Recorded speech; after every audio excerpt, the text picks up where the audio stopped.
نو د وخت سپېړې که هر څو مې غېږ کې ونغښتلې خپلې نیستایله مې کمې سر او شڼه ډېره وکړه بدو حالاتو نه به داسې بې وسی تېروم لکه چې څرنګې غنم د جرندې پل نه وځي اکبره ضرورتونو هم بې ځایه رانه جبې وکړې چې چونګوړه ونه خورم لپې لپې خاورې وخورم خو چې د معذورې لور ارمان رانه نیمګړی نه شي د خپل کامران د خپل ویرجن داستان دا لنډه کیسه چاته وکم چې یوه ورځ خپله معذوره لور مې ښار ته بوتله د دم درود او د سختونو نه واپس چې راتلو هغې زما د لاس لستوڼی ما نه کلک ونیو بیا د دمګري نه چې څو قدمه مخکې لاړو نو په کړي کې ګرمې ګرمې پکوړې پخېدې لور مې اصرار وکړو چې ما نه پکوړې واخله ما پې ځان غلی کړو د ډېرې تنګدستۍ د وجې خو هغه لوږې ونیولې بیا یې ضد وکړو چې بابا ما له پکوړې واخله هغې په سپورو سپورو شونډو باندې ډېر وویل خو ما زړه کلک کو بانه مې ورته ونیوله چې دغه مخکې بل دوکان کې درله اخلم لورې هغې به شاته کته او ما به مخکې راښکا هغې به شاته کته او ما به مخکې راښکا د غریبۍ مېرمنه واخلم د نیستۍ مېرمنه سړی به خپل بچي ته اوس وځي په سروس کروټو د غریبۍ مېرمنه واخلم د نیستۍ مېرمنه سړی به خپل بچي ته اوس وځي په سروس کروټو چې د خوراک هوټل به راغلو ما به لور په غېږ که او سمدستي به مې په مخ ورته څادر واچو ولې چې هر هوټل کې سیخ کباب چرګان ځوړندو ولې چې هر هوټل کې سیخ کباب چرګان ځوړندو د بې وسی سپي ما پسې په ټوله لار غپېده د بې وسی سپي ما پسې په ټوله لار غپېده خو بدې ورځې راته لاره چېرته نه پرېښوده دانش صاحب د ډېرې ستړې نه وې هم له غېږې نه کوڅوله چې چېرته لاره کې څو نه ګوري او ونه غواړي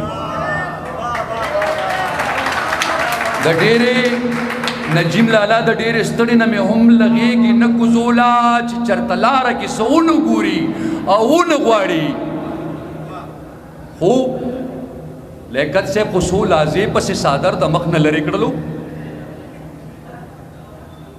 زه داسې سړی چپ کوم ښه خو څو لازې پسې څادر د مخ نه لرې کړلو او ناڅاپي په دوکان کې په ګوډی نظر شو ویلې بابا ما له ګوډی واخله صفدره که مې هر څو ورته بانې وکړې ما ورټله خو د خپل ضد نه غړېده بیا په سلګو شوه راته شوره معلومه چې مې نور پې باندې وس نه رسي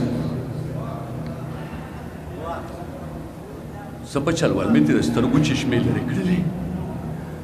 چشمې مې ځمکې ته خطا کې ما بېخپه کېښوده چې په بازار کې بیا ګوډی ته چېرته ونه ګوري ما د دې ویرې د معذورې لور چشمې ماتې کې بیا ما به سر که رانږدې ورته مې ښه وجړل چې درله اخلم که نه هغې وړو سترګو کې ویل ګوډی نه هغې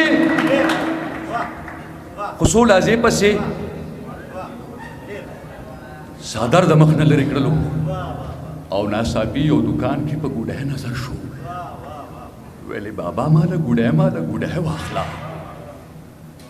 که مې هر څو ورته بانې وکړې ما ورټله خو د خپل ضد نه غړېده بیا په سلګو شوه راته شوه را معلومه چې مې نور پې باندې وس نه رسي خو څه په چلول مې تې د سترګو سرفروشه چشمې لرې کړلې چشمې مې ځمکې ته خطا کې ما بېخپه کېښوده چې په بازار کې بیا ګوډی ته چېرته ونه ګوري ما د دې ویرې د معذورې لور چشمې ماته کې بیا ما به سر که رانږدې ورته مې ښه وجړل چې درله اخلم که نه دانشه د سود پیسو کې یو وجي صاحب دی چې څښاتو باسي دا خلک ګوره د ډمبرو نه هم شاتو باسي په داسې ملک کې مې ګزران دی چې تپوس مه کوه شتمن خیرات غواړي غریب پکې زکاتو باسي یو دوه درې شعره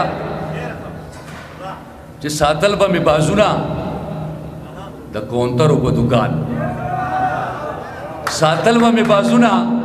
د کونترو په دوکان څو غله مې کېنولي وو د زرو په دوکان